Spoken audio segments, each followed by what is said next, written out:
বাংলাদেশি কর্মীদের জন্য খুলছে মালয়েশিয়ার শ্রম বাজার, কমবে অভিবাসন ব্যয়ও। বৃহস্পতিবার মালয়েশিয়ার পুত্রজায়ায় দুই দেশের মধ্যে দ্বিপাক্ষিক বৈঠকে এই সিদ্ধান্তে আসে।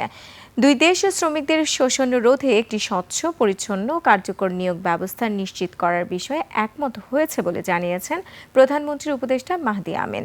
এছাড়া জনগণের মধ্যে সম্পর্ক আরও গভীর করতে শিক্ষক বিনিময় এবং প্রাতিষ্ঠানিক সহযোগিতা সহ শিক্ষা খাতে সহযোগিতার সুযোগ নিয়েও আলোচনা হয়েছে। বিস্তারিত সুমায়া খানের রিপোর্টে।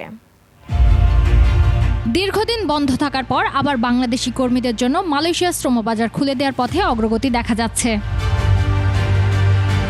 পুত্রজায়ায় অনুষ্ঠিত বাংলাদেশ ও মালয়েশিয়ার উচ্চ পর্যায়ের বৈঠকে শ্রম অভিবাসন নিয়ে গুরুত্বপূর্ণ সিদ্ধান্তে পৌঁছায় বাংলাদেশ ও মালয়েশিয়া। বৈঠকে মালয়েশিয়ার খাতভিত্তিক শ্রম চাহিদার উপর ভিত্তি করে বাংলাদেশি কর্মীদের নিয়োগের প্রক্রিয়া দ্রুত চালুর বিষয়ে সম্মতি হয়। একই সঙ্গে স্বচ্ছ, ন্যায্য ও নৈতিক নিয়োগ ব্যবস্থা নিশ্চিত করার উপর জোর দেওয়া হয়েছে। এছাড়া বৈঠকে দ্বিপক্ষীয় বাণিজ্য ও বিনিয়োগ বৃদ্ধির উপায় নিয়েও আলোচনা হয়েছে। মালয়েশিয়ার শ্রমবাজারে বাংলাদেশিদের অবস্থান শীর্ষে। 2025 সালের তথ্য অনুযায়ী দেশটিতে বর্তমানে বৈধভাবে কর্মরত বাংলাদেশিদের সংখ্যা 8,03,332 জন। মোট বিদেশি শ্রমশক্তির প্রায় 37% বাংলাদেশি। সুমাইয়া খান, 21 টেলিভিশন, ঢাকা।